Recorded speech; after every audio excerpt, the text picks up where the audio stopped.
বিগত সরকারের সমস্ত কিছুকে অবৈধ ঘোষণা করতে হবে।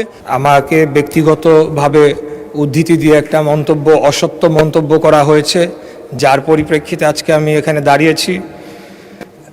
আমি শুধু এই কথাটি বলতে চাই যে যদি অবৈধ নির্বাচনের অবৈধ দাবিদার আমি হয়ে থাকতাম, তাহলে ওই সময় বাংলাদেশের সর্বোচ্চ আদালত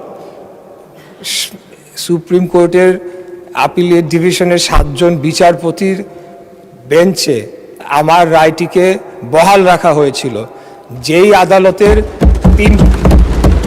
আদালতের রেফারেন্সের উপরে ভিত্তি করে বিগত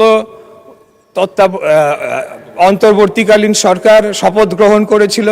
সেই সরকারে আমাদের মাননীয় আজকে যিনি সংসদ সদস্য মন্তব্য করেছেন, তিনিও শপথ নিয়েছিলেন।